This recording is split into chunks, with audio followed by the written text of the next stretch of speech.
Wow, Pete Dunne, you just defeated now former UK champion Tyler Bate here at TakeOver Chicago. How does it feel to now be walking away from TakeOver as the new United Kingdom champion? Since January, I've had to watch Tyler Bate living a dream, knowing that this was rightfully mine. I told you tonight I was going to walk away with the United Kingdom Championship, and now everything is mine. We had a whole lot of superstars on this stage here tonight, but I want y'all to know one thing. This is my house, and when I say who's word attack skills and vocabulary too. Cover hits in the disc edition, it's all brand new. You're through. I'm interplanetary like Doctor Who. So who? Fuck your beef, no relief. I step on stage, girls scream like I'm Keith. Yo, what is the deal? It is Ringtime Pro Wrestling. Keith is in the building. I am without Keisha this week due to some scheduling issues brought on by myself. So I got to ride this thing out solo. Welcome to the kingdom. We will talk about all the things that happened last week in WWE. Keisha will be back with us next week as we kick off a action-packed week of wrestling, and we're going to head downhill to the next big event, which I think is Extreme Rules. So we'll be in the saddle for that. But let's talk about this week. We're going to go over TakeOver. We're going to go on everything that's going on in the news. We're going to go fake things that happened that didn't happen at TakeOver. We are going to talk about Backlash, which was a solid event for the SmackDown brand. I think the Blue brand is off to a good start this year. Our new champion. And then, of course, we'll recap the weekly shows as we always do with Raw and SmackDown. So we're going to get this thing off and kicking. And let's get ready.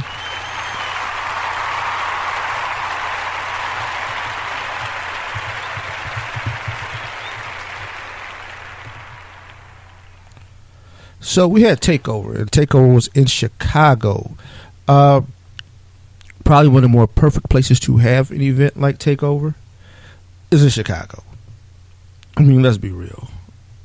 Chicago is one of the hotter wrestling markets out there, and because they are a large population center, just more people are likely to have the network, and you're more likely to get that hot crowd that will appreciate the product and see what's going on out there. So, yeah, Chicago, perfect place for TakeOver. Perfect place. The matches were solid. I thought overall the WWE put together an awesome event. Awesome event. So, do I think it took some of the shine from Backlash? I don't say it took the shine, but it most times, most weekends, I'm more impressed with TakeOver than I am with the actual main pay-per-view. But yeah, let's talk about TakeOver. Roderick Strong defeated Eric Young in a singles match to kick off the show. I think Roderick Strong has a bright future at the WWE, and this was his first single showcase.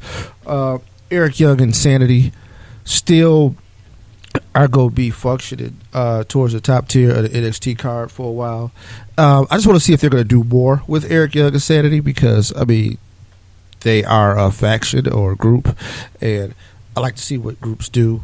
They're kind of modeled in a Wyatt family kind of way, a little crazy enough, a little bit more misfitty than the Wyatts, but yeah, definitely a good showing. Pete Dunne defeated Tyler Bate to be the new UK champion. So I think that's how they're going to start their show off this year, and this is how they're going to get rolling. They had a special Friday afternoon. For those of you who didn't see it last week, and then coming into just Saturday, they defended the UK title on the NXT Takeover, just to get you guys reintroduced. And I mean, it was a great rematch of the final of that UK championship tournament. And I thought Pete Dunne and Tyler Bate both put on a good show. Having Jim Ross at Takeover never hurts. Having Jim Ross on the commentary is always a good idea. I think Pete Dunne Pete Dunne probably was a hands-down star coming out of the UK tournament last year. So now to start off the show with him as the champ this year, I think is a good look.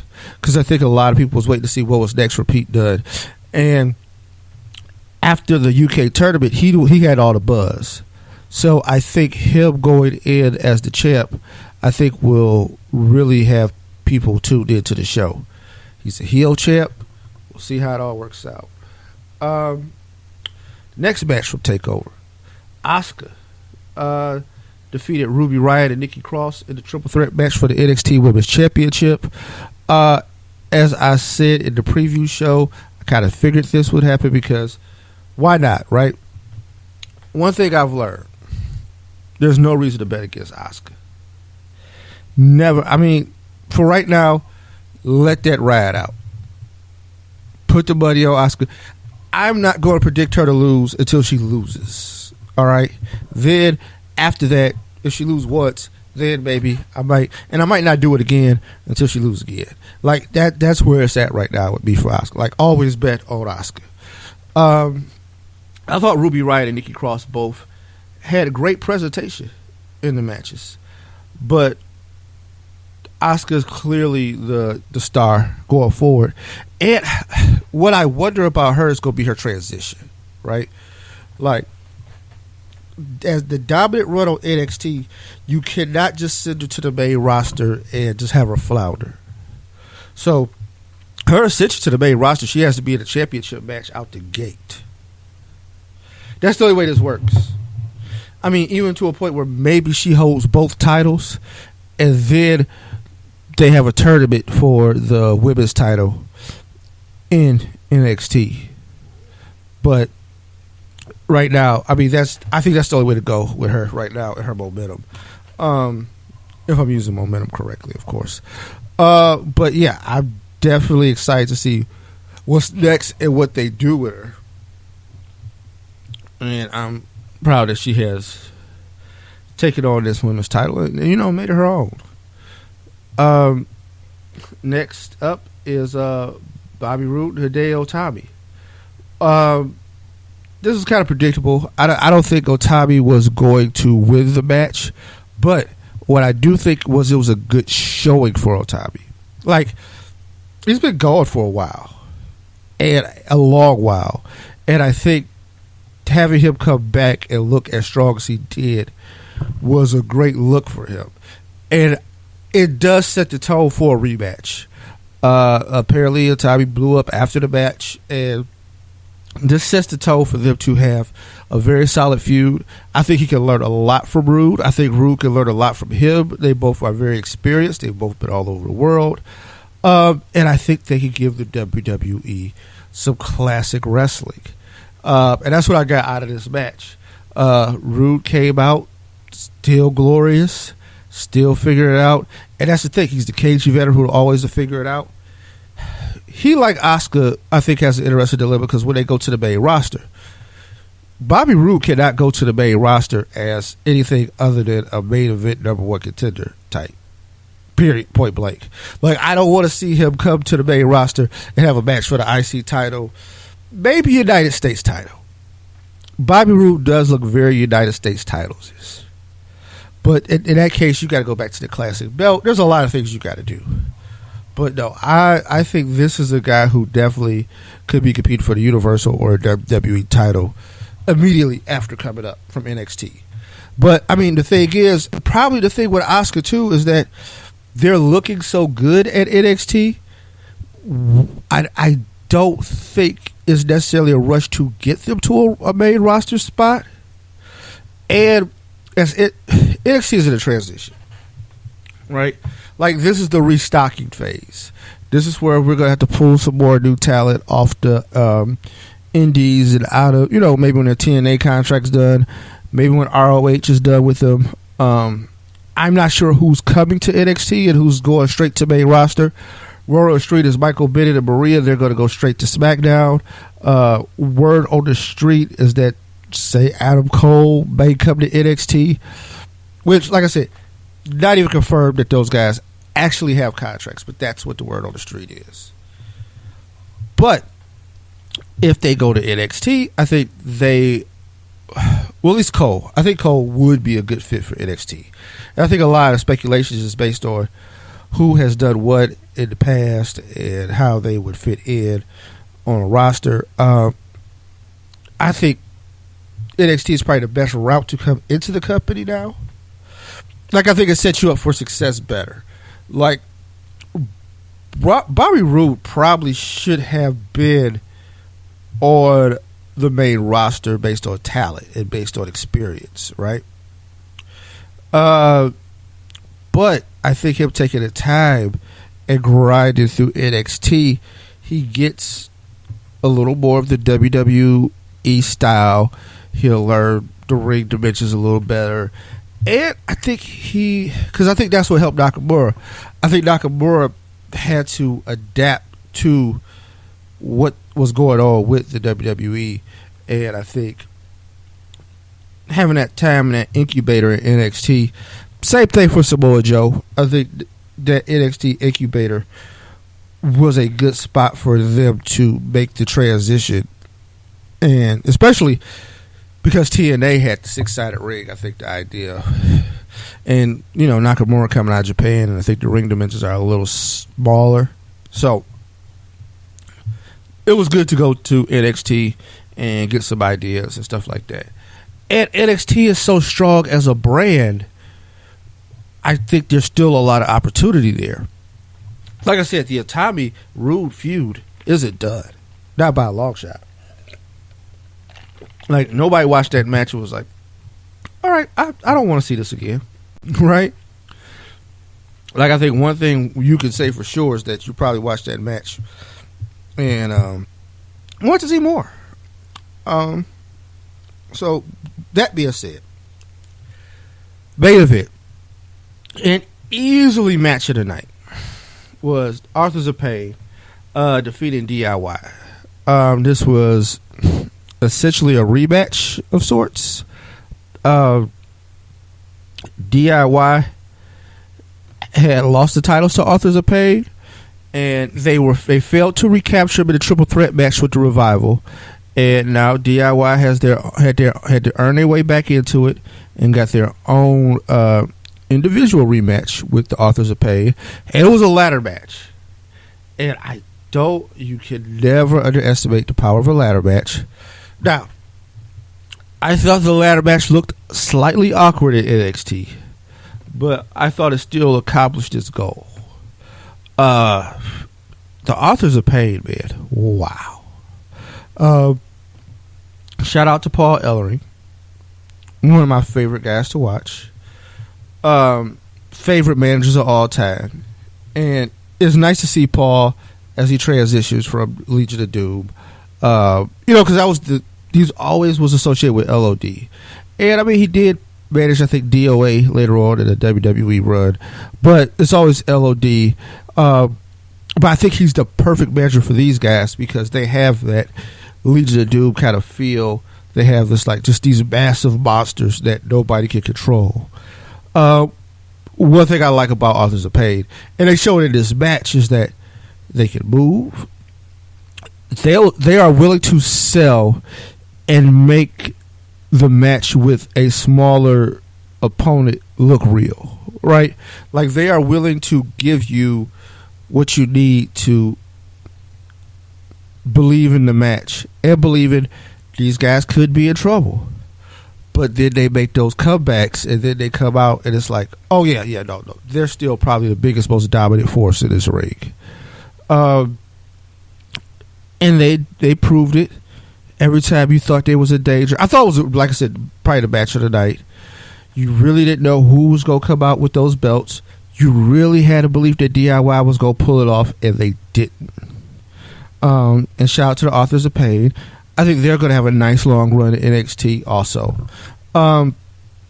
Their main roster transition may come sooner than later, just because tag team. We need some fresher tag team matchups on both sides of the aisle.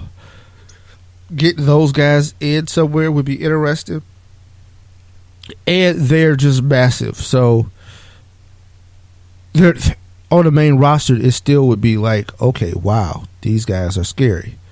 So I think their debut will come where they just jump somebody and beat them down, and then we're rocking and rolling. After the match is the biggest story of the whole event. DIY breaks up, and Ciampa turns on Gargano. Those guys have been best friends for a long time, legit real life friends. So the turning, I think, adds a lot of has a lot of spice to it, right? They've kind of had that tension for a while. Even from like the 205 live tournament, they've always had this weird tension with them, and I think it just boiled over, and now they're on pace to set up for something good. Like, I think both of them could get a lot of mileage out of this feud, right? Ciampa's the big guy. He can say Gargano held him back. They go through it. Gargano's going to play the betrayal angle. And I mean, we've seen it before, but I think these guys have what it takes to pull it off, to really have an epic run. Like, they could run this for the next 3 or 4 months, and I would like it to culminate in something brutal at TakeOver during SummerSlam time. Because that's where we could take this, right? We could take this all the way to SummerSlam, and I'm sure there's going to be a big TakeOver show at SummerSlam, and they can have something that could be magnificent, right? Especially if it can lead to something where both of them are fighting to become number one contender or something like that. You really, really can pull a lot of mileage out of this feud. But all in all, I'm going to give TakeOver a B+. I thought it was a really good show, and like I said, excited to see what's next. So after that, we'll move on to Backlash.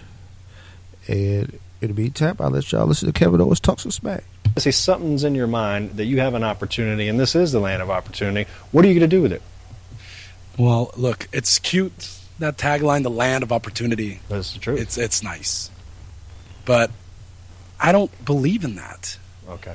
I just want to make that clear, because I feel like this is a thing. We need to make sure that we get off on the right foot. Not necessarily we get along, because we're all very different people, you know. But we need to know where we stand. And right away, I don't like the fact that you guys didn't draft me to SmackDown in the first place. I don't like that Raw drafted me that late. I'm still very bitter about that, even though it was months ago. But now I'm here. Now all of a sudden I'm good enough to be on your precious show. But you bring Sami Zayn along, that pisses me off right off the bat. In the land of opportunity, that's crap. It's crap. You guys give the chances to the people you like. I'm the United States champion. And whether you like it or not, that makes me better than every single person on SmackDown Live. So the land of opportunity, I don't need your opportunities. I will make my own opportunities and turn this place into, let's see if I can come up with something cute. Land of opportunity. KO country. That sounds all right. So we are here, and we are here for Backlash. I like Backlash. It was one of my favorite pay-per-views back in the day, because it was that one that was fresh off WrestleMania. We still had to sort it out. Like, Backlash did two things. One, you had to sort out the fallout of WrestleMania. You also had to deal with the up-and-coming storylines. So there was two things that were going, because people had needed rematches. Then there were people who were going on to something new. Or, you know, maybe somebody got a bum rush backstage at WrestleMania or something. Open up the show. Ty Dillenger defeated Aiden English, and that was a pre-show match. Hey, man. The thing that changing a brand will do for you. So Ty Dillenger was just losing on NXT. Like, he had a run of just losing. But one thing Ty Dillinger always had was the fans. Fans never gave up on Ty Dillinger. And I mean, the Perfect 10 gimmick is awesome. And I think he is very charismatic, and I think he's very talented. Man.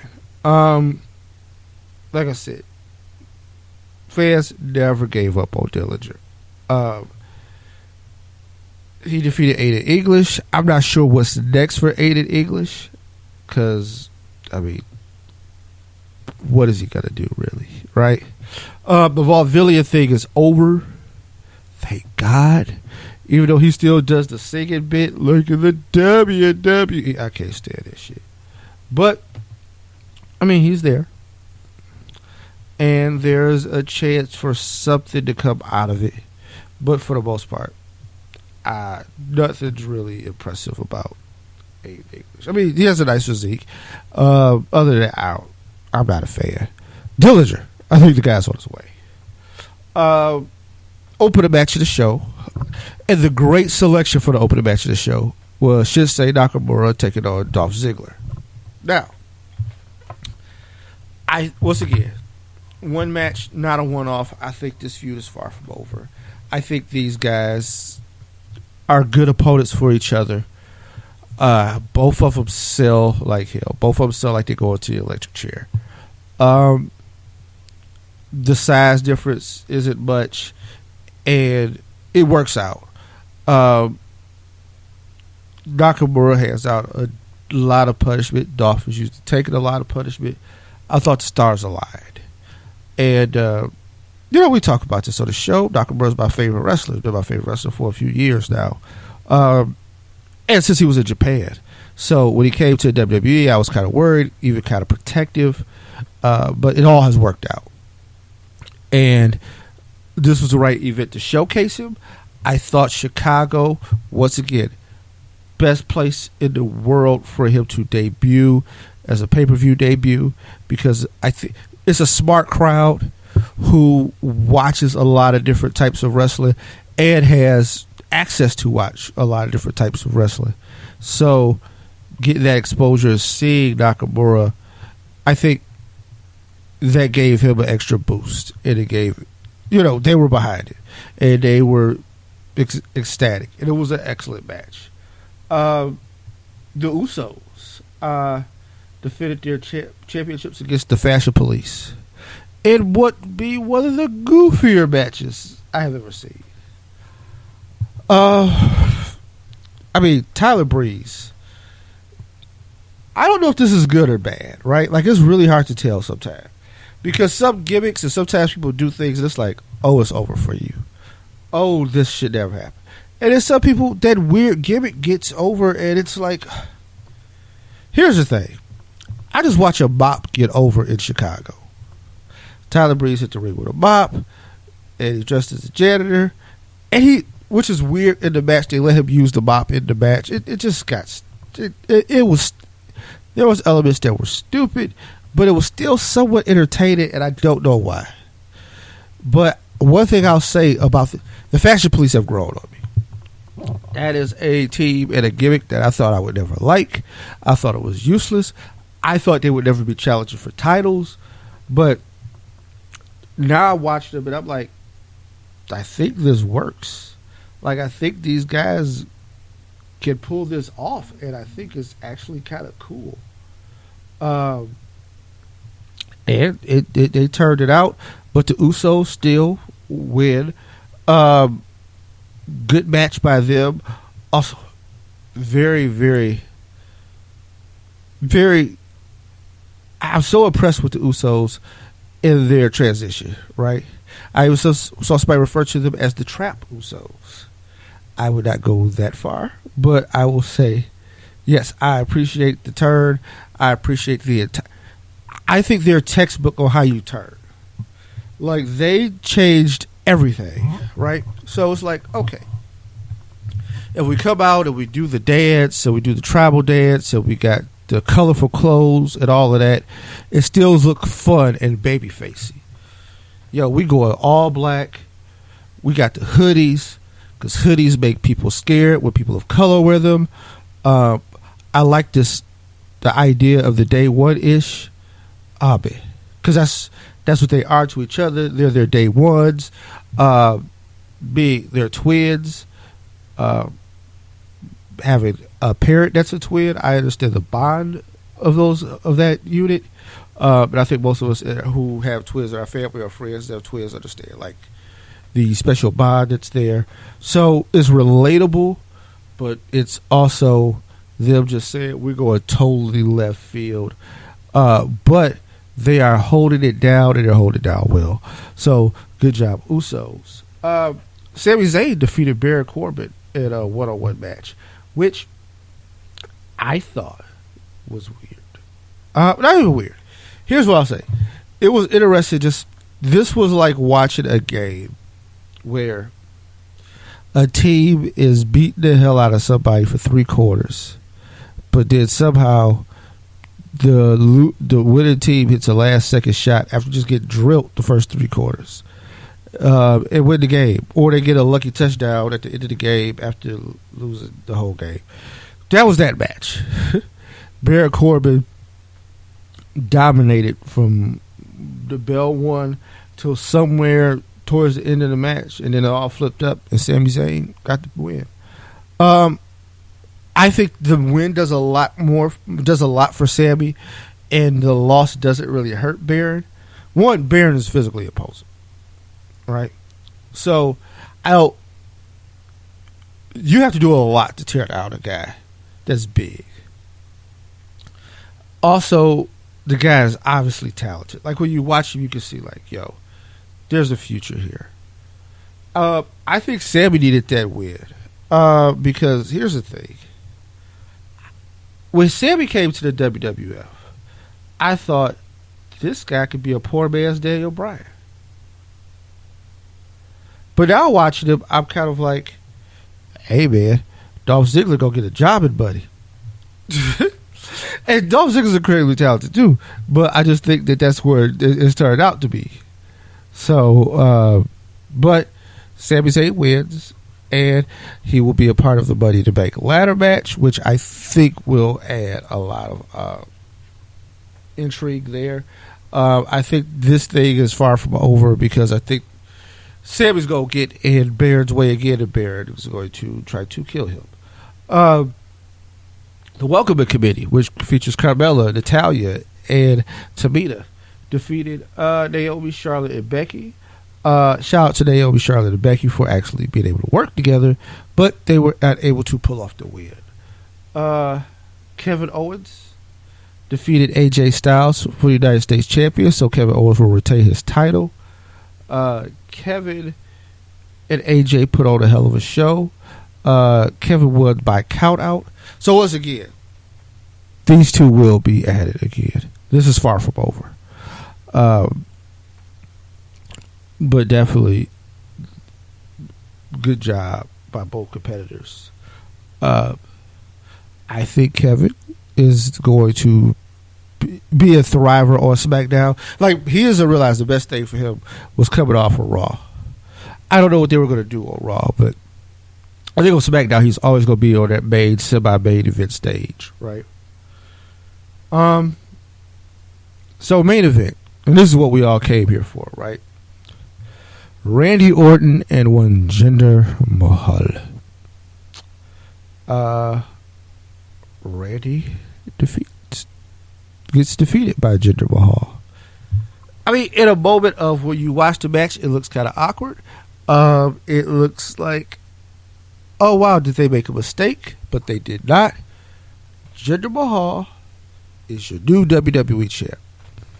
Now, how does the world feel about that? I would tell you, I'll go through my range of emotions. When I saw it, I wasn't upset. I have a very much wait and see approach to wrestling. I was shocked that they did it. I really didn't think they were going to put the belt on Mahal. I thought what they were going to do is just use him as a potential number one contender, and with this number one contender slot, make people believe he has a chance or two, because they do want to promote him. Like, that's not debatable. Like, they want to promote Jinder. but they actually put the belt on him. Now, there's multiple reasons why they put the belt on Jinder Mahal. Here's what I'm going to say. I had a wait to see idea, but by the time I got from Sunday to Tuesday, I was 100% on board. I'm like, yes. And the hashtag Make a Man Mahal, I think, is a wonderful hashtag. One thing about you people out there in the world, y'all racist, man. Damn, y'all racist. I mean, everything. We can't have shit without the racists coming out. How do y'all all have internet accounts? I mean, shit. How many of y'all on Twitter? Like, why don't y'all come up with something where y'all can just go and do your racist stuff on your own racist time? Like, call it whatever, right? It'd be a version of Twitter where y'all can share like-minded thoughts about how y'all don't like anything, even though y'all probably would find a way to discriminate against each other in that little area. But yeah, I gotta have an idea if you don't like the way they did it. I can have an idea if you think they hot-shotted it too quick, and we all kind of have an understanding of what they're trying to do. Y'all people are asses. And one thing, when I watched Jinder and I watched him win, and I watched how proud he looked to have that belt, I was with it. And here's one thing that wrestling fans do that's kind of fucking annoying.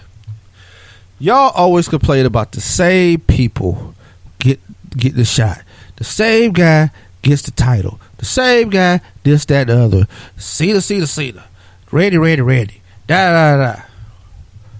They give you somebody new, and the first thing you do is shit can it. First thing. Out the gate, don't give an idea or a chance. You shit can it. Because he wasn't one of your indie darlings or whatever. He wasn't one of your internet, fanboys. And don't get me wrong, because I make this podcast largely for the internet audience. And look, appreciate the guy. Also, and maybe this is just coming from being a minority in this country.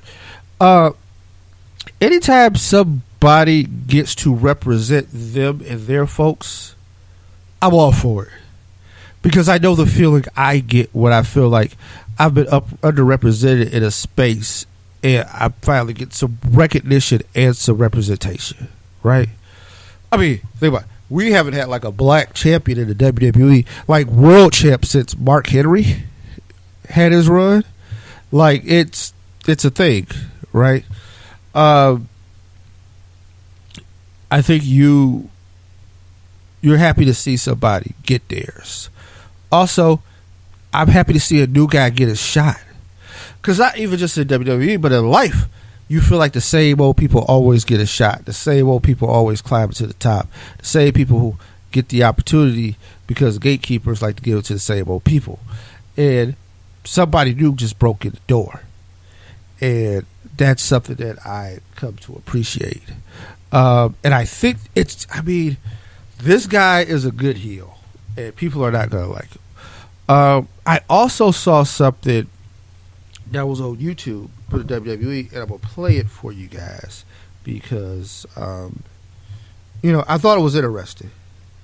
And it's just, one, I'm going to let you hear how Mr. Mahal himself feels about winning the WWE title. But also, I'm going to let you hear his address to his folks. So, let's start with this first one. Jinder Mahal, you are the new WWE champion. What message do you want to give to the WWE Universe? I just want to tell the WWE Universe, I told you so. I've been saying since I became the #1 contender, the Maharaja will become WWE champion. You know what? It feels pretty good. And I just want to tell the WWE Universe, I plan on seeing WWE champion for a long time, so they better get used to it. The Maharaja's reign has just begun. So, the man is proud that his reign is about to begin. And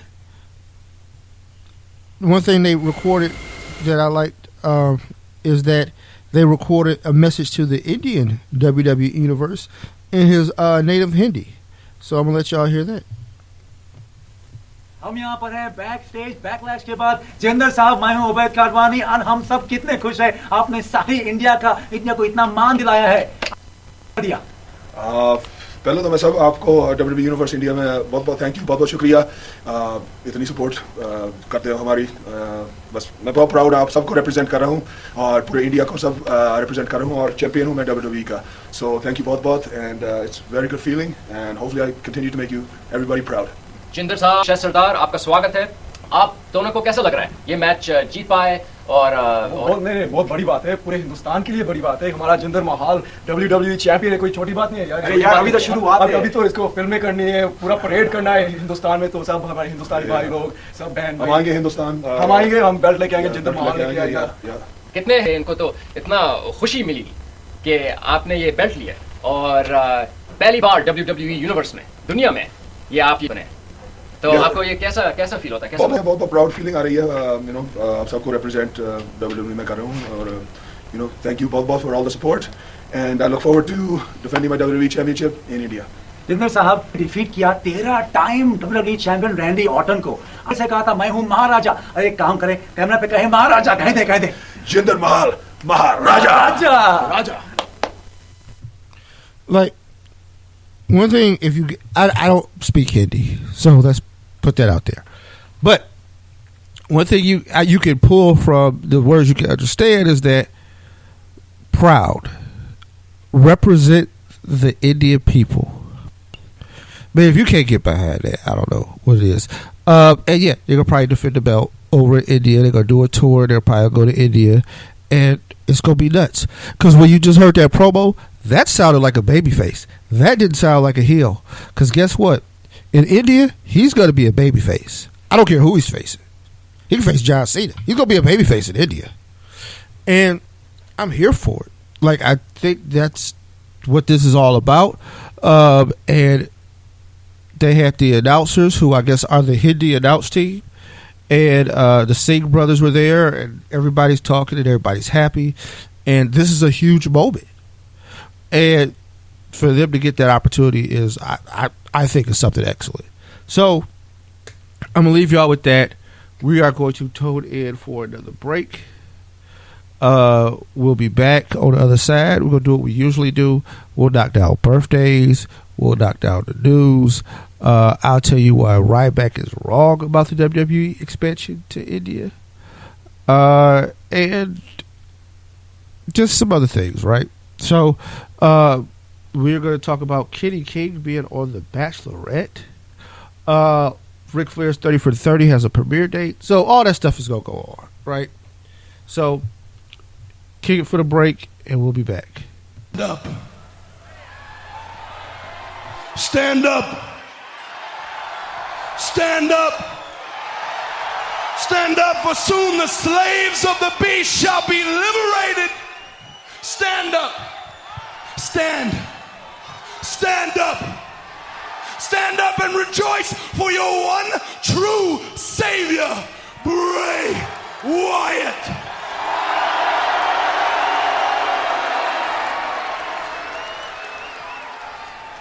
The beast cometh. The beast is all around us, man. The beast, he lives in each and every one of you. He's the reason your children, they can't sleep at night. But me, I'm in control, man. And soon I will rip open the chest of the beast and I will feast right on his black heart. Because I alone can protect you. I alone can protect you. I ask you to stand up.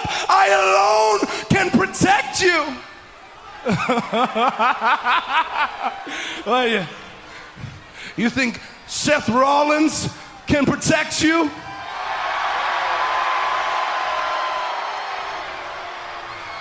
Well, let me tell you a little secret. Seth Rollins, his destiny ends in malice. Ask me how I know. Please, Ask me how I know. Because I sacrificed Seth Rollins. And what about Samoa Joe? Well, I sacrificed Samoa Joe too. Because in my world, there are no friends. There are only followers. Don't believe me? Just ask Finn Balor. You see, that's exactly what I'm talking about. That's exactly what I'm talking about. You, each and every one of you, you try to live vicariously right through him. But I promise at the end of this that even the demon himself will see the truth.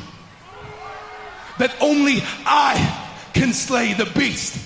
That only Bray Wyatt can slay the beast. I say stand up.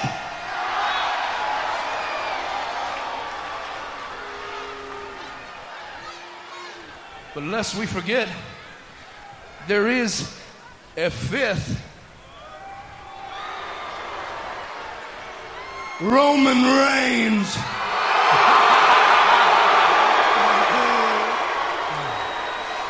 Well, I wanted to ask Roman Reigns a question myself. Roman, if I may be so bold, what does one little silly yard mean to a man that owns the world?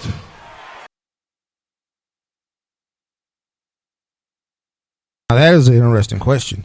What does a yard mean to a man who owns the world? Wow. Go ponder that. That's some deep stuff, Bray. But yo, is our birthday tab. Today is the 27th. It is Saturday, and that's probably when you go get this show or whatever, because it's like 2 in the morning, so it's Saturday, right? Like we're deep into it. So 2 days ago, there were like a bunch of birthdays. On the 25th, Bo Dallas had a birthday. Roman Reigns celebrated a birthday. Didn't I know Roman Reigns was 32? But yeah, that's going down. But today is the 27th.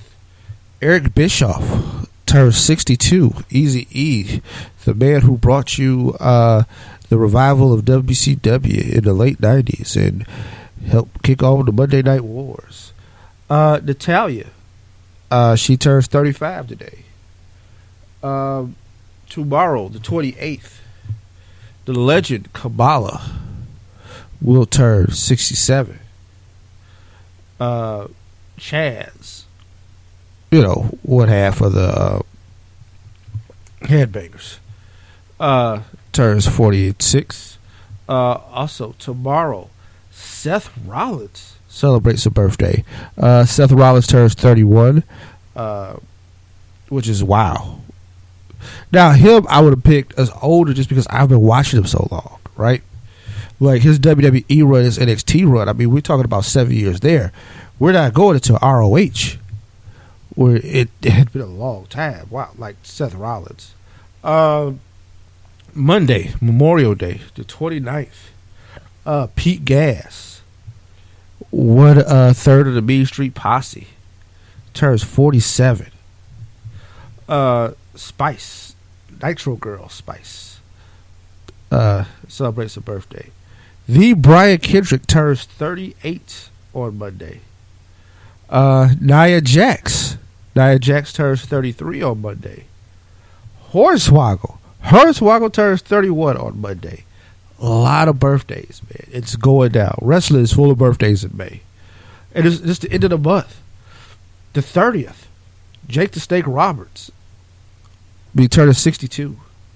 No, wait, Jose will be turning 29. So like I said, a lot of birthdays going down towards the end of this month in May. Most notably, the 29th, Monday, Memorial Day. My favorite twins in the world, my dad, Keith Holt, my Uncle Kenny, will be celebrating their birthday. They will be turning 57. So shout out to you, Dad and Unc. Hope y'all have good days. Both of y'all will be not in town, so I'll see everybody after their birthday. But yeah, that's going down. So, for me and Keisha, happy birthday. And let's get to this news, man. So, a lot going on in wrestling. So, one thing that you might have been shocked by. Do you know there's a fake picture of CM Punk at TakeOver going around? Having people believe that CM Punk was at TakeOver? And it's funny because the screenshot of him at TakeOver is like one of them WWE screenshots where they use like TakeOver and they show him sitting there. And it's like, hey man, I watched the whole damn TakeOver. I ain't see no CM Punk. One thing I'm going to say, it's been 3 years now. He left in 2014. Y'all got to get the fuck over it, man. The man ain't coming back. If he comes back, he'll come back. You know what would be fun when he comes back? If you ain't expecting it. If you expected it and drilling it and just... But you know, I think it's this internet culture, the world we live in today, because everybody wants to be first. Everybody wants to scoop. Everybody wants to be in on it. And that's how everybody got fooled by this picture. And it's just like, hey, man, dude ain't coming back right now. It may not ever come back. I mean, did you listen to the Coke Cabana podcast? Do you know there's ongoing litigation between him and the WWE? Between him and the doctor, WWE doc? I mean, basically, he accused a doctor of being medically negligent and pretty much damn near trying to kill him with a staph infection. That's pretty much what happens. You just don't come back from that. He was pissed about how he left. I know some of y'all thinking, hey, the money might be light or whatever. Hey, he got to pay a lot of money to get rocked in that first UFC fight. And he is still under contract with UFC. How does it end? I don't know. Will he ever fight in the UFC again? Don't know. I'll say this. I don't know Phillip Brooks personally, but the guy seems pretty damn determined, right? So I don't think he's going to try to let that UFC thing end the way it did. So he'll probably be back. Lately, his wife, AJ Lee, former WWE superstar, or AJ Menendez Brooks, as she's going by now, has a book out. And it talks about her time in the WWE, but it also talks about just her life, her dealing with her mental health. And he has been pretty much out promoting that book. She's done, different appearances. She was on the Marin podcast recently, which, I know Punk and Marin have hooked up and have been kind of close. He's been on the podcast a couple of times, and he even did a cameo on the Marin TV show. So, understand. He's out doing that. I see them promoting her book on like one of the local Chicago TV shows. So, I mean, he's got a lot going on. I think he still writes for Marvel. I don't think he thinks about professional wrestling that much, right? And I think the only people who make him think about it is us asking annoying questions about wrestling every time we see him. Like, we know how bitter it ended for him with the WWE. But guess what? If he goes to Comic-Con and wants to talk about comic books, we like, hey, man, what about that wrestling? He's at a UFC event. Hey, man, what about that wrestling? Look, I get that's how we know him. I get that's how he came into our collective consciousness. I get he's one of the great performers of the last few years. All being said, hey, man, we got to let that shit go. We do. We just got to let it go. As a collective wrestling body, we got to let it go. If you chant CM Punk at a WWE show, you are lame. If you are chanting it at any show, you lame. Let it go, man. He let it go, and they don't let it go. Why keep doing it? That's why people make fun of you. That's why we can't have nice things. Because y'all just don't know how to let stuff go. But yeah, so the fake Punk thing has been going around, and I thought that was crazy. Ryback does not understand why the WWE is expanding into India. Now, his rationale is that he's traveled to India He sees parts of the country. He thinks it's a poor country, and nobody has no money. Okay. Kind of a xenophobic statement, and I'm not here to question the worldview of Ryback, but I kind of am. And I'm going to try to do this as fairly as possible and not question the intelligence of Ryback. But what I will say is, I have operated in corporate America for like the last 10 or 11 years, right? Give you a background. I went to school for marketing, Georgia State University. I've lived in multiple parts of the country. I've had exposure to a lot of different people. I've worked in the music industry on the marketing side of it. I have worked in corporate America.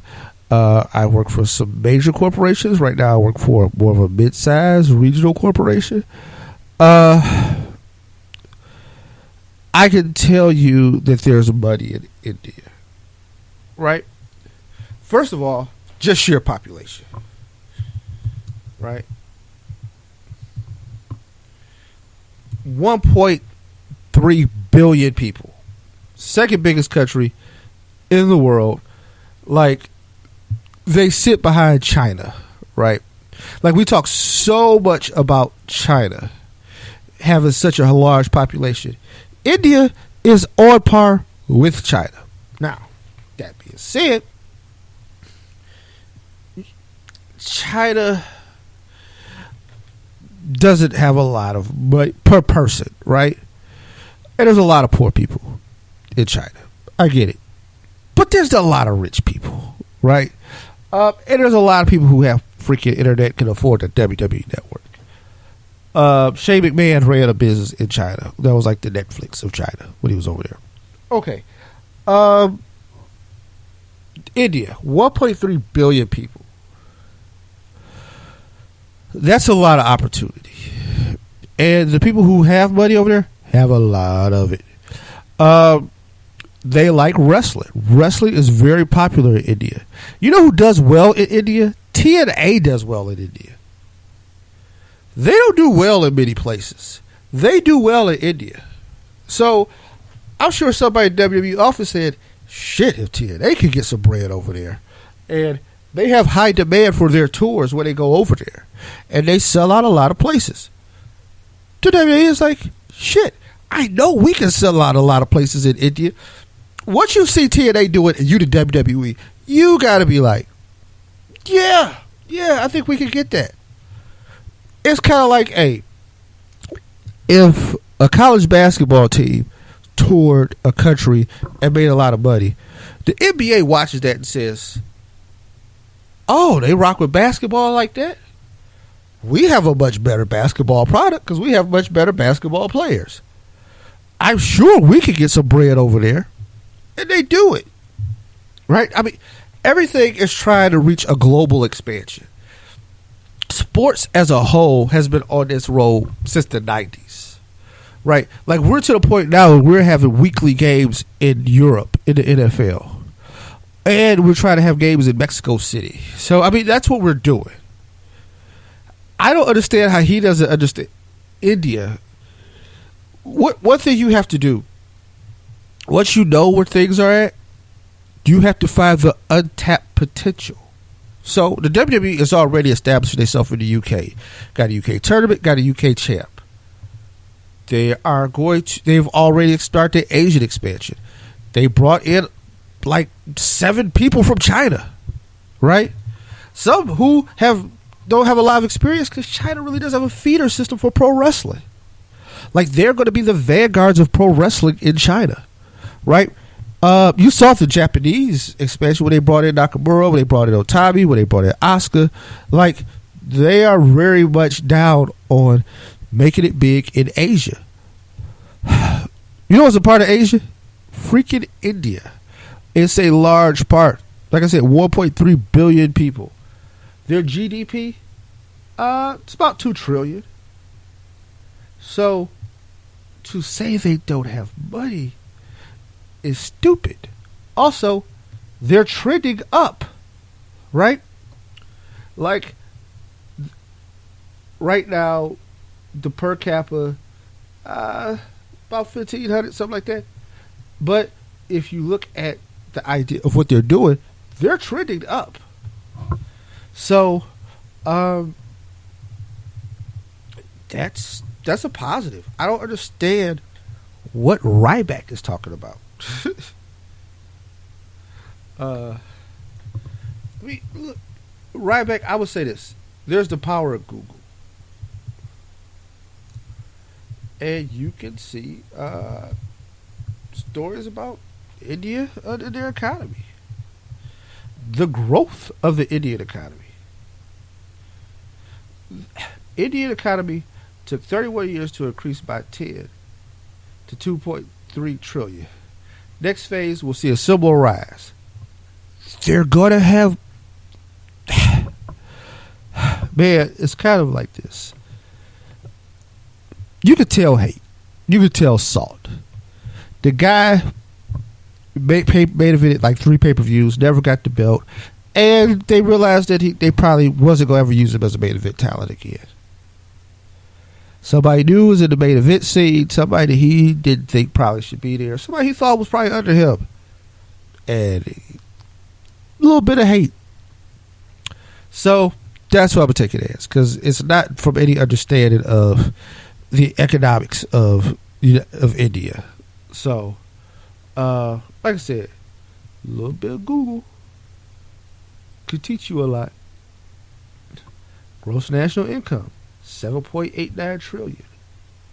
I just want to give you a little retrospect. The United States economy. The per capita GDP is like 55,000. We have a $17 trillion economy, but we're the richest country in the world. So, I mean, the UK economy, the GDP is like 2.8 trillion. So, it's a little comparable. Like, I don't know. I just understand. I'm not here to go at Ryback, but I'm going at Ryback. That shit was dumb, man. It's money in India. Hell, you know how I know it's money in India? Because when I call somebody about my damn credit cards, when I call somebody about my damn cable or something like that, you know how I get? I get somebody in India.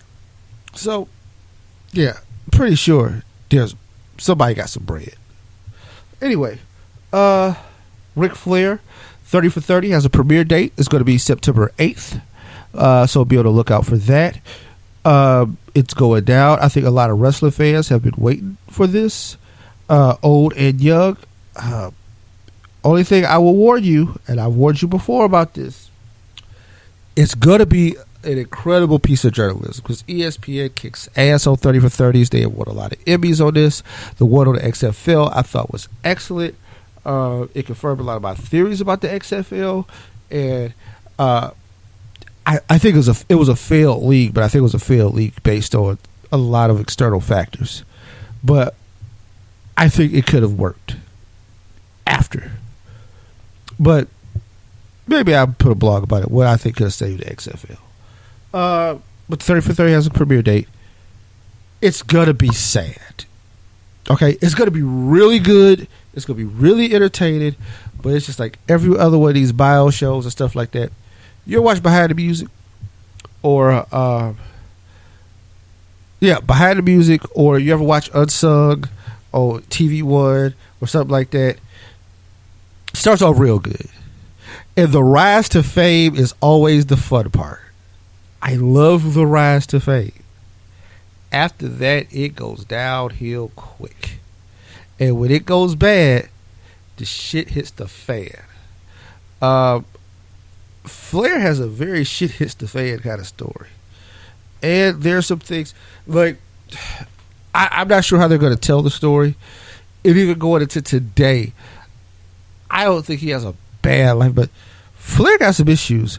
And I'm sure there's a lot of people who are going to be on this thing. Well, I don't know if it's going to be a lot of people, but there's probably going to be a few people on this thing that say, hey, man, that dude still owe me money.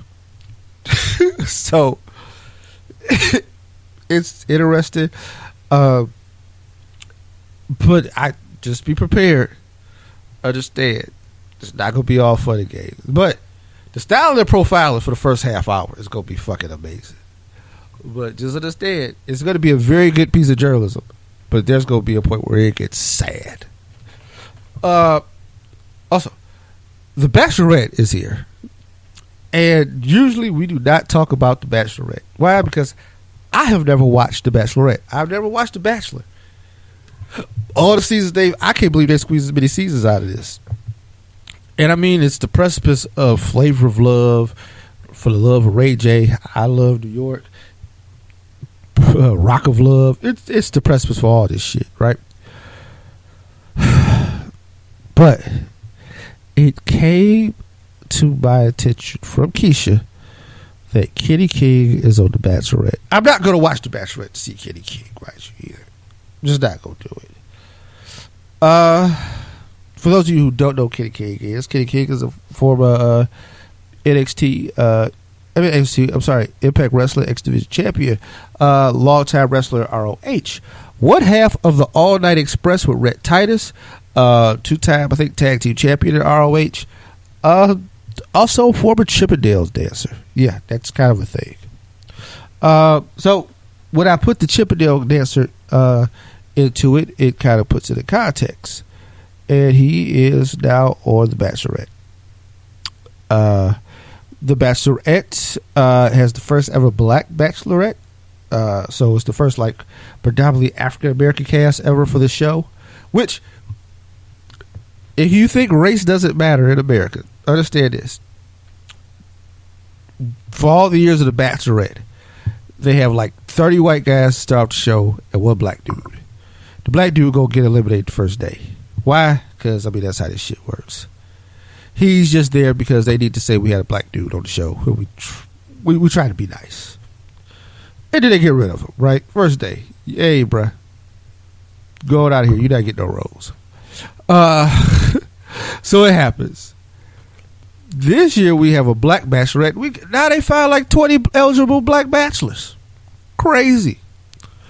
And guess what? If we ever have a black bachelor, yes, you're going to see like 20 black women. Because, whoo, I couldn't imagine the hell it would be if we got a black bachelor and he is surrounded by a bunch of white women. Whoo, they may burn ABC down with pitchforks. Because we have not come that far as a country. Sorry, we haven't. That's why when they have The Bachelor, hey, it's 29 white women and one sister. And hey, she's going home the first day. This sister just happened to last kind of long on the last Bachelor, and I think somebody at ABC said, you know, America might want to see black people. We do well with Blackish, and they rocked with it. Because that's what it takes. Because before then, they probably assumed that there was nobody in black people. All right, so I have just went off on a tangent on a wrestler show. And for all you people who are like, oh, Keith starts talking about race again. Yep, because guess what? It's always there. Never goes away. I have to deal with it. You think, this is what they, well, I always find funny when people talk about like, oh, you talk about race too much or you this, that. You think I like dealing with race every day? Man, I wish I could take a black day off. They don't give them. Like, you got to deal with it. Is always a thing. All day. So when you see people who are kind of angry about it, it's because they have to deal with it all day. Except for the ones who are kind of a little intellectually dishonest and act like, oh, that ain't what happened. Or that ain't why. No. Stop kissing people's ass. But, okay. So I done killed about 10 minutes off of something else. In positive news, Asuka passes the streak of Goldberg. So she's like the longest championship undefeated streak in wrestling. At least that's what they say. Because it's kind of like Goldberg's undefeated streak. Remember how he was like 99-0 and then he was like 120-0 and there's only had been like a week, but we didn't question it? It's kind of how I do this things in wrestling. So basically you just have to deal with time. And over the time period, she has went like a year and a half where they lost. So congratulations. I think it's an incredible feat. I think it's a testament to booking and keeping somebody strong. I think it's a testament to the talent being believable where people can't even conceive, hey, well, who go beat her? So, good job, Asuka, and we continue to expect big things from you in your career. So, without further ado, man, let's get into the week of wrestling. Raw. If you heard the promo, Bray Wyatt opened up Raw, and he talked about his fatal 5-way opponents, which led to Roman Reigns showing up. And then Roman Reigns interrupted Bray. They had their little exchange. They are no strangers to each other, of course. The Kurt Angle came out and made a match for them to go one-on-one. One thing, I think the Fatal 5-Way has created some good matches for Raw. And because there are 5 guys, you can mix and match it so it doesn't really kill it as long as you keep it just singles and tags and you don't try to have all 5 of them always around. I probably would just try to have singles. But, it's okay. I'd rather them not do it, though.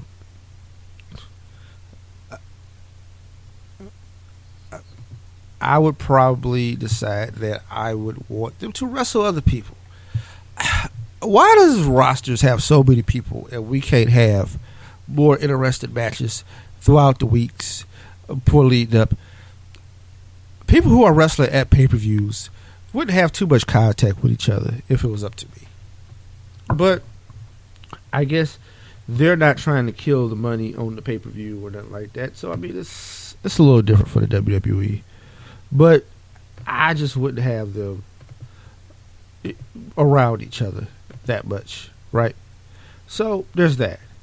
But Bray had the promo. They had the match. The match breaks out in chaos. Samoa Joe comes down. It leads to a tag match later on in the show. Elias Sampson defeated Dean Ambrose in his Raw debut. He did not have a match on Raw up to this point. He'd just been showing up playing the guitar. But Angle noticed that mistake. Got him in a match with Dean. The Miz interfered. But despite the Miz's interference, I thought it was a very good showing for Elias. I really did. I thought he showed a lot of moxie. I thought he showed a lot of grit. And I think he could be a thorn in Ambrose's side as he's trying to come up the roster. Now, Miz might have something to say about that because Miz wants to be the IC champ. But, we'll see how it all works out. Probably the best moment of the show was Finn Balor meeting one Paul Heyman. So Paul, I thought, did more for Finn than the WWE has done in a long time. He really put Finn over. And he really helped the idea that, hey, this guy's a player. So, because we here at Ringtime Pro Wrestling like to do some things, how about I let y'all listen to the promo that I'm talking about Finn beating Heyman, and we go from there. Wow. Funny thing is, I created the idea of Finn beating Heyman, but I didn't make it an MP3. So we'll get back to that in a little bit, right? But yeah, Finn met Paul, and I think those guys had a wonderful conversation, and I would be interested to see Finn versus Brock. First of all, I think all the 5 competitors probably would make a good match for Brock Lesnar. I probably would save Samoa Joe for WrestleMania down the line somewhere. But at some point, I would love to see what happens between any of these guys and Brock Lesnar. But now, without further ado, let me play the Finn and Paul Heyman clip for you guys. Mr. Balor, I respectfully submit, you, sir, are nobody's victim. And I know that the other contenders in the Fatal 5-Way have painted you as the underdog, but Finn Balor, you're no underdog either. I believe in my heart you are the most talented in-ring performer in WWE today. I believe that you believe you're going to take those other contenders to the extreme, and I know a little bit something about the word extreme, and I also believe that you believe that when it comes to my client, you don't look at my client like he's Brock Lesnar, 6'3.5", 295 pounds, NCAA Division I heavyweight champion, UFC heavyweight champion, WWE heavyweight champion, Universal champion. No, you believe that my client is the same as the other contenders in the Fatal 5-Way at Extreme Rules. That if you step into the ring with my client, he, just like the others, will be Finn Balor's victim.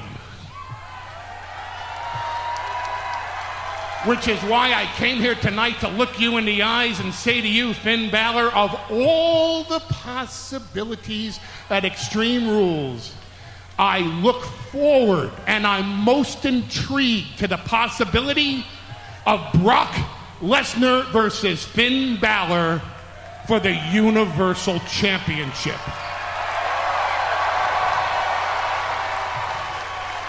On behalf of my client, the Beast, the Conqueror, the Universal Champion Brock Lesnar, good luck in the Fatal 5-Way at Extreme Rules. You know what, Paul? I'm actually glad you're here. I wish that Brock Lesnar was here, but he's not. Surprise, surprise. But you know, you being Brock Lesnar's advocate, maybe you can give him a message from me. You tell Brock Lesnar that at Extreme Rules, I will win the Fatal 5-Way match. And I will go on to face Brock Lesnar for the championship that I never lost.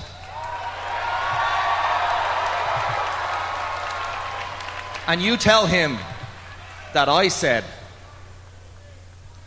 that Finn Balor will beat Brock Lesnar.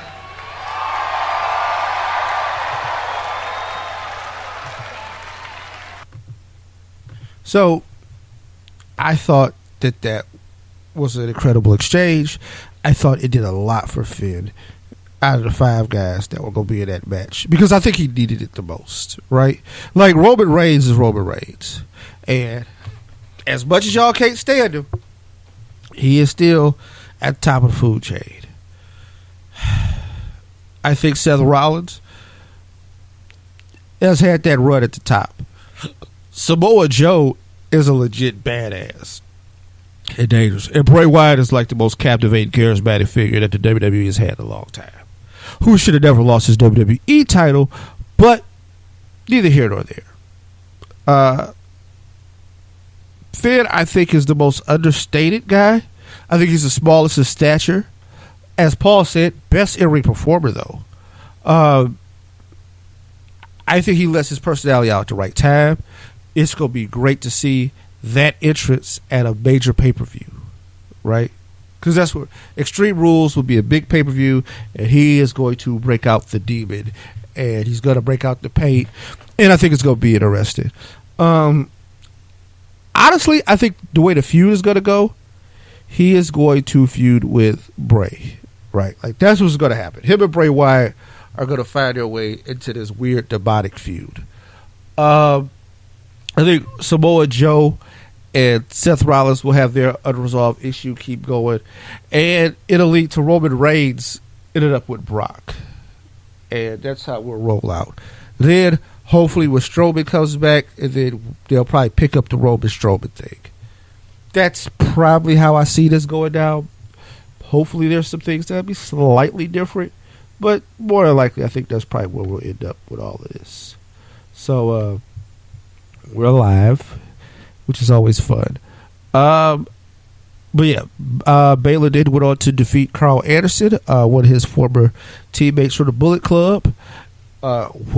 Hey, fantasy booker, Brock and Baylor have a match. Anderson and Gallows come out there, get involved, and it just goes crazy. And mess around, and the Bullet Club reunites. Could happen, right? But yeah, so that took place on Raw. Sasha Banks defeated Alicia Fox. So I thought that was over, right? Because I have no hope for Sasha Banks and Alicia Fox. Not a fan.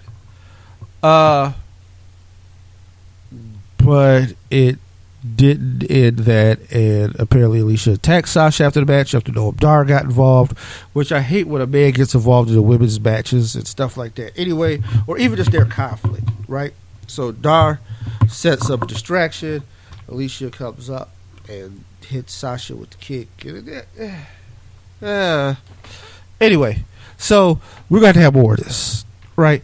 And the thing is, nothing against Alicia Fox, but I just don't think she's on the Sasha Banks level anymore. I think Alicia was a top tier woman when it was a Divas thing. Now that we've converted, we perform more in-ring performance. I don't think Alicia Fox is ready for that. And she can get ready, but I'd rather see Sasha Banks in something a little more meaningful. Like, we should be going towards the title, and we're not going in that direction. Speaking of women's matches, I thought the Mickie James Alexa Bliss thing was good. Bayley had to come out and rescue. I don't like that the kendo stick is going to be on a pole at Extreme Rules, but I do like the idea of the kendo stick. Matt Hardy defeated Sheamus in a one-on-one match where the winner got to pick the stipulation for Extreme Rules. Matt Hardy, being a babyface, they won. They picked the stipulation as a cage match, which, the heels got mad, But realistically, okay, the only thing I'd favor the Hardys in is a ladder match.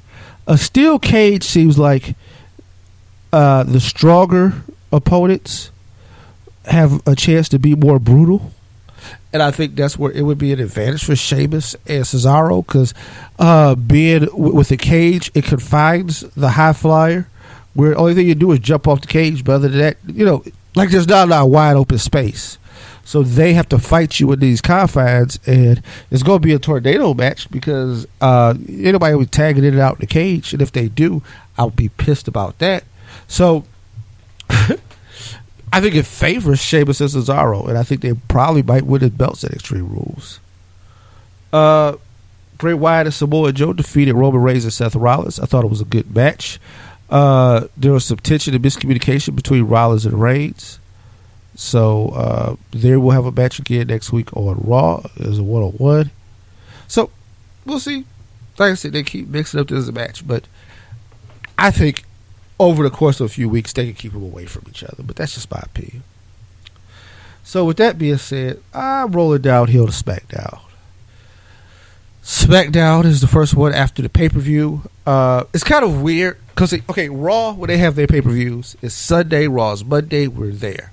Because SmackDown is Tuesday, because Raw exists still on Monday, it takes you kind of out of the mind of what happened Sunday, and then bam, you got to go back into it. Shane announced somebody in the Bank ladder match that would include AJ Styles, Baron Corbin, Kevin Owens, Dolph Ziggler, Sami Zayn, and Shinsuke Nakamura. So SmackDown's going to obviously have Money in the Bank, where the rematch for the world title between Jinder and Randy Orton will take place at that event. I think this is a very strong Money in the Bank match. We'll see how it all turns out. Charlotte and Becky Lynch defeated Naomi, Natty, and Carmella.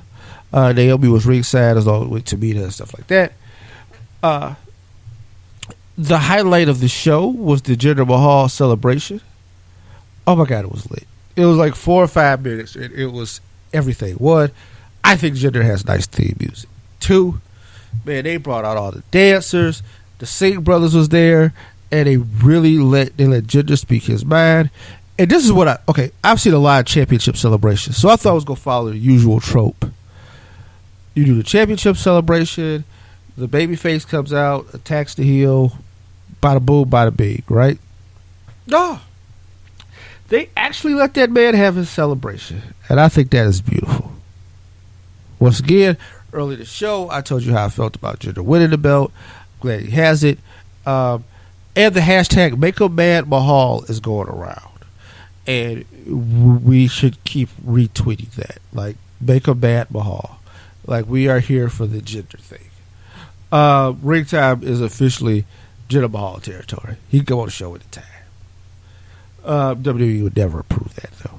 I'm sure they've listened to the show. They're like, no, we would never approve that. Tyler Breeze defeat Jey Uso in a quick, crazy match where Fandango squirted him with a squirt gun, and he lost his, he didn't pay attention, and Tyler got the quick win. Fandango then defeated Jimmy in a similar fashion, which led to a singles match with the Usos and the Fashion Police. And that was probably the match of the night on SmackDown. The Usos won again. I'm not sure what the Fashion Police will continue to do, but they did that. Also, the New Day is back. I think Kofi is healed. They were on Talking Smack this week, so it just says good to see the New Day, and I think they're going to really add a lot to the tag team division on SmackDown. The show ended with the tag team of Shinsuke Nakamura and AJ Styles defeating Kevin Owens and Dolph Ziggler in a tag match. Great match. I thought everybody... I knew the babyfaces were going to win, but I just didn't know how. And then, I didn't know if AJ was going to come out the leader of this or Nakamura. Him and Shinsuke talked about their past battles. Anybody who's familiar with New Japan, it's so crazy. So in January of 2016, Wrestle Kingdom, IWGP Intercontinental Champion Shinsuke Nakamura defends the belt against AJ Styles in a very, very good match. And they have their match. It was real good. And we don't know what the future holds, right? AJ leaves directly after that because he's at Royal Rumble later that month. We don't see Nakamura until probably a couple of months later when they announce he's going to be at TakeOver. And it's crazy because now we've evolved to this end of it. 2016, AJ Styles is the MVP of the WWE, hands down. Like, he's the wrestler of the year to me. Shinsuke holds it down on NXT, becomes NXT champ. Now he's on the main roster. He's on SmackDown. At a top tier spot, right? Such a whirlwind. I love that the WWE is giving guys chances, but then giving them chances to be the man. But they win that tag match, and it was good. And they face off at the end, just kind of, they looked at each other and show signs of respect. But also, hey, we are going to go for that briefcase. I think there's a lot of stories to build in the meantime. I hope that continues. With that being said, that's the end of the rope of all the wrestling that we had to talk about this week. I hope y'all had a good time. I hope I didn't bore anybody to death. Like I said, Keisha will be back next week, and we will continue this thing strong. For me, for Keisha, for the rest of the Ring Time family, we are out. Peace.